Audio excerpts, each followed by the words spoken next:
সকালে মাত্র 1 ঘন্টায় বাড়িঘর ঝকঝকে পরিষ্কার পরিচ্ছন্ন আমি একা হাতে করি কিভাবে। হরে কৃষ্ণ বন্ধুরা, শুভ সকাল। আমি নদিয়া জেলার পাপিয়া। আমার এই ব্লগ চ্যানেলে সকল বন্ধুদের জানাই অনেক অনেক স্বাগত, অনেক অনেক ভালোবাসা। তোমরা সবাই কেমন আছো? আশা করছি তোমরা যে যেখানে আছো সবাই খুব ভালো আছো আর সুস্থ আছো। আজকে হচ্ছে শুক্রবার, এখন সকাল 6টা বাজে। এখন থেকে তোমাদেরকে সাথে নিয়ে ব্লগটা শুরু করছি। আশা করছি ব্লগটা ভালো লাগবে।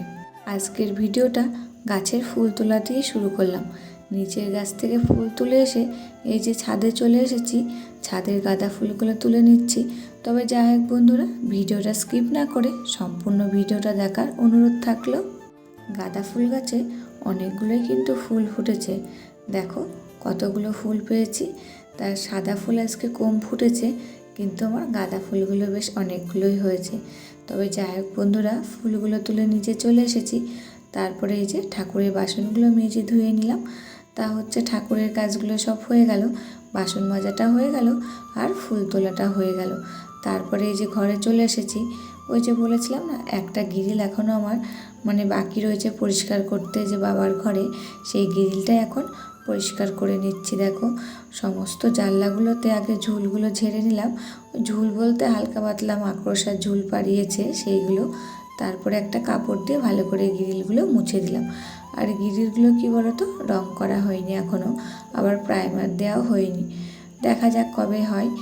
যাই হোক বন্ধুরা, গ্রিলগুলো তো মোছা হয়ে গেল। তারপরে জানলাগুলো মুছে নিলাম। তারপরে এখন এই যে জানলার ওই জায়গাটায় স্নান করা রয়েছে, তা এখন এক মগ জল নিয়ে এসে ধুয়ে দিচ্ছি। আমি কিন্তু এই ঘরটার ভিডিও শ্যুট এখনও করিনি। এই জানলাটা দিয়ে শুরু করলাম। আর একদিন দুষ্টু বই নিয়ে বসিয়েছিল, সেটা দেখেছিলাম। কিন্তু তাছাড়া তোমাদের সঙ্গে এই ঘরের ব্লগটা কোনো শেয়ার করিনি। দেখি করবো আস্তে আস্তে। তবে যাই হোক বন্ধুরা, এই যে ডাইনিংয়ে চলে এসেছি। এসে ফ্রিজের মাথার উপর থেকে কাপড়টাকে তুলে নিলাম।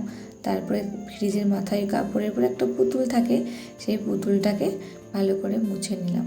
তারপরে দেখো একটা পেপার নিয়েছি। এবার যেহেতু এটা কাচবো, তা বৃষ্টি তো, কেচে তো শোকাবে না, তার জন্য ভাবলাম একবার একটা পেপার পেতে দিই। তা ফ্রিজের মাথার উপর একটা পেপার পেতে দিলাম, তার উপরে পুতুলটা বসিয়ে দিলাম। এখন দেখো ফ্রিজটা মুছে নিলাম।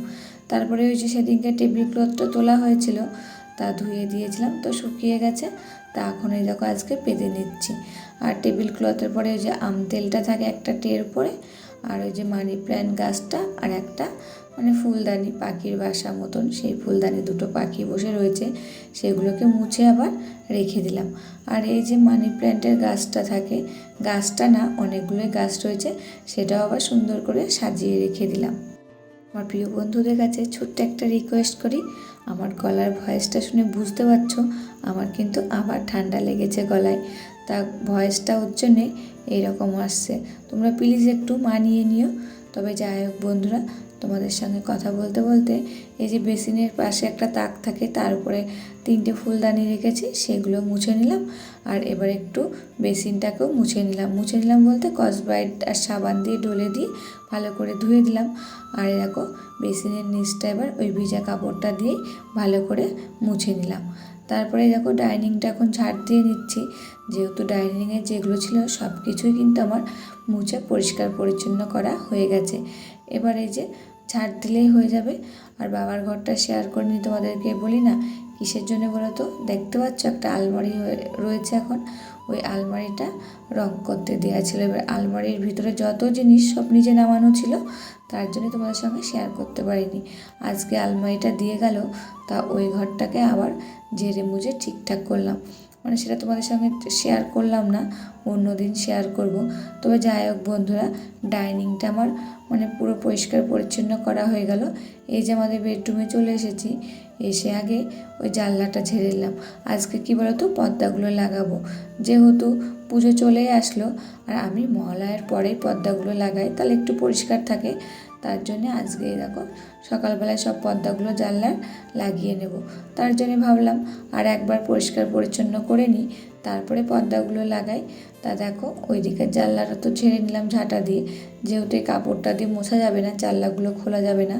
তার এই জানলাটা খোলা যায় বলে এই জানলাটা একটা কাপড় দিয়ে মুছে নিলাম। এবার জানলাটাও এবার একটা বারুন দিয়ে ঝেড়ে দিচ্ছি। এবার পর্দাগুলো জানলার লাগিয়ে দেবো।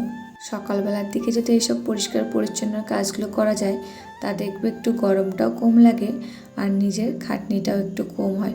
খাটনিটা কম হয় বলতে ওই যে গরমটা কম লাগলে কিন্তু নিজের শরীরটাও একটু ভালো থাকে। তা অতটা বোঝায় না যে আমি কতগুলো কাজ করলাম, তাই না বলো? আর দুপুরবেলায় করতে গেলে গরম লাগলে না তখন আর পেরে উঠি না যে এইসব কাজগুলো করতে। তার জন্য আমি আজকে সকালবেলায় লেগে পড়েছি। আর তোমরা তো দেখোই প্রতিদিন সকালবেলায় আমি কিন্তু কাজগুলো সব সেরে নিই। তবে যাই হোক বন্ধুরা, ওইদিকে জানলার পর্দাগুলো তো লাগানো হয়ে গেল। তারপরে বেড কাভারটা তুলে ভালো করে ঝেড়ে আবার পেতে দিলাম একটু টান টান করে। তারপরে বালিশগুলো যেখানে থাকে রেখে দিলাম। তারপরে যে টেডিটা রেখে দিলাম। এবার কোল বালিশগুলোও রেখে দিচ্ছি। আর সোফাটা রয়েছে ঘরে, তা সোফাটাও ভাবলাম একবারে গুছিয়ে নিই। খাটটা তো গোছানো হয়ে গেছে, এবার সোফাটা গুছিয়ে নিচ্ছি। তাছাড়া তো আর কোনো ফার্নিচার নেই, সেইগুলো গোছাবো। এই দুটোই রয়েছে, এই দুটোই সবসময় আমি পরিষ্কার পরিচ্ছন্ন করে রাখি। তারপরে দেখো সোফার পরে টেডি দুটো আর ওই যে কি বলবো মশারি থাকে ওইটা রেখে দিয়েছি সাজিয়ে। তার সোফাটা তো গোছানো হয়ে গেল। এবার এই দেখো জানলা বলছি দরজাটাও মুছে নিলাম। এবার দরজার সামনে পর্দাটাও লাগিয়ে দিচ্ছি। তবে যাই হোক বন্ধুরা, ভিডিওটির এই পর্যায়ে এসে আমার প্রিয় বন্ধুদের কাছে ছোট্ট একটা রিকোয়েস্ট করি। আমি একজন সাধারণ হাউসওয়াইফ, আমার কাজবাজগুলো অতি সাধারণ। তার ছোট্ট একটা ভিডিওর মাধ্যমে তোমাদের সামনে প্রেজেন্ট করি। ভিডিওটি ভালো লাগলে প্লিজ একটা লাইক করো। তোমাদের একটা লাইকে না পরবর্তী ভিডিও বানাতে মোটিভেট হয়। আর আমার নতুন কোনো বন্ধুরা ভিডিওটি দেখে থাকলে তোমাদের ভিডিওটা কোথাও ভালো লাগলে তোমরা কমেন্ট করতে ভুলো না। চাইলে আমার চ্যানেলটাকে সাবস্ক্রাইব করে রাখতে পারো। আর যারা চ্যানেলটাকে সাবস্ক্রাইব করে রেখেছো তাদেরকে অসংখ্য অসংখ্য ধন্যবাদ আর ভালোবাসা। তবে যাই হোক বন্ধুরা, তোমাদের সাথে গল্প করতে করতে দরজার পর্দাটা লাগানো হয়ে গেল আর বাসি ঘরটাও ঝাড় দেওয়া হয়ে গেল। তোমাদের সাথে যদি গল্প করতে করতে কাজগুলো করি না, বেশ আমার কাজগুলো তাড়াতাড়ি হয়ে যায়। আর যদি ভাবি একদিন শরীরটা ভালো লাগছে না, ভিডিও দেব না, তা কিন্তু আমার ভালো লাগে না। শরীর ভালো না থাকলেও আমি কিন্তু সবসময় চেষ্টা করি তোমাদেরকে একটা করে ভিডিও দিতে। তবে যাই হোক বন্ধুরা, অনেকগুলো কথা বলে ফেললাম। এবারে দেখো ঘরগুলো সব মুছে নিচ্ছি। আর এই যে ঘর মুছতে যে কোথা থেকে যে চুল আসে জানি না বাবা। ঘরটা তো ঝাড় দিয়ে গেলাম, তারপরে ঘর মুছছি, তাও দেখছি চুল চলে এসেছে। তা ওই একটা একটা করে চুল তুলে ঘরটা মুছতে আমার অনেকটাই টাইম লেগে যায়। তবে যাই হোক বন্ধুরা, ডাইনিং রুমটা তো মোছা হয়ে গেল। এবার এই যে আমাদের বেডরুমটায় চলে এসেছি। এবার বেডরুমটা মুছে নিচ্ছি। ঘর মুছতে মুছতে যে সকল প্রিয় বন্ধুরা আমাকে সুন্দর সুন্দর কমেন্ট করো তাদের নামগুলো নিয়ে নিই।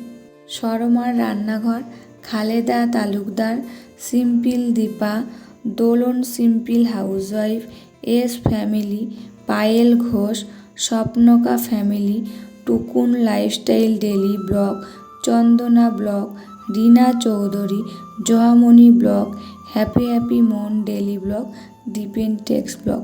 সকল বন্ধুদের জানাই অসংখ্য অসংখ্য ভালোবাসা আর ধন্যবাদ। তোমরা এইভাবে আমার পাশে থেকেও আমাকে সাপোর্ট করো আর এত সুন্দর সুন্দর কমেন্ট লিখো। তবে যাই হোক বন্ধুরা, ঘরগুলো সব মোছা হয়ে গেল। এবারে দেখো বাসি উঠানটাও ঝাড় দেওয়া হয়ে গেল। ভিতরের দিক থেকে ঝাড় দিয়ে নিয়ে এসে এই যে বাইরের দিকে ফেলে দিই। তবে যাই হোক বন্ধুরা, তোমরা তো জানোই আমি উঠোনটা ঝাড় দিয়ে স্নান করে নিই। তা উঠোনটা ঝাড় দিয়ে স্নান করে নিয়েছি। তারপরে তুলসী তলায় জল দিয়েছি, সূর্যদেবকেও প্রণাম করেছি, ঠাকুরঘরটাও মুছে নিয়েছি। তারপরে পুজো দেওয়া হয়ে গেছে। তারপরে এই যে চলে এসেছি রান্নাঘরে, 1 গ্লাস গরম জল করে নিয়েছি, সেটা খাওয়া হয়ে গেছে। আর এইদিকে চা হয়ে গেছে, চাটা এখন ছেঁকে নিচ্ছি। এবার চা খেয়ে নিয়ে আজকে করব ভাত ভাজা। তাই এই দেখো আলু আর পেঁয়াজ বানিয়ে নিয়েছি, সেটাকে আগে ভেজে নিয়েছি। তারপরে এই যে ভাতগুলো এখন ভেজে নিচ্ছি। তবে যাই হোক বন্ধুরা, আজকের ভিডিওটা এই পর্যন্তই। আবার দেখা হচ্ছে নতুন একটি ভিডিওর সাথে কাল দুপুর 2:30টার সময়। ততক্ষণে তোমরা ভালো থাকবে, সুস্থ থাকবে আর সাবধানে থাকবে। পরিবারের সকলকে ভালো রাখবে।